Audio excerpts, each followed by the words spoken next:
দুর্গাপুরে ভেরেঙ্গি এলাকায় দুর্গাপুর 277 এসি 82 নম্বর বুথে বিজেপি পোলিং এজেন্ট রাহুল সাহানিকে বুথে ঢুকতে বাধা দেওয়াকে কেন্দ্র করে বিজেপির ধস্তাধস্তি, ব্যাপক উত্তেজনা ঘটনাকে ঘিরে।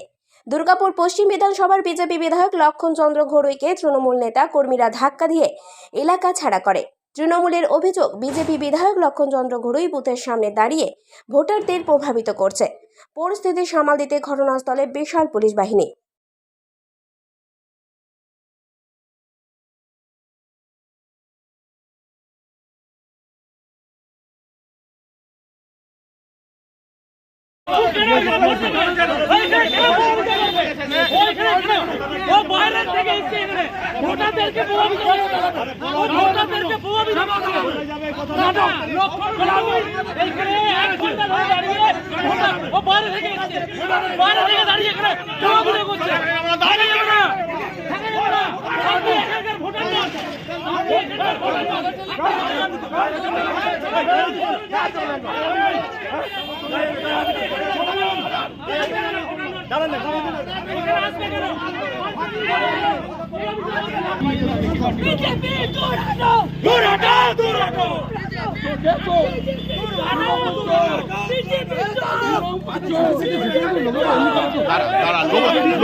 ভয় পেয়ে গেছে, এই জন্য বের করতে হয়েছে, এটা বের করতে হয়েছে।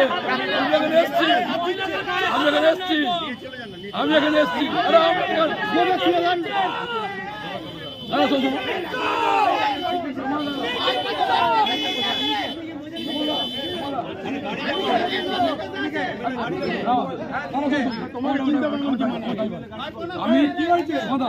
আমি চাই দেখুন এখানে কাজ করবেন, শান্তি হয়ে গেছে,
দুর্গাপুর থেকে কৌশিক বাসুর রিপোর্ট, 99 নিউজ বাংলা।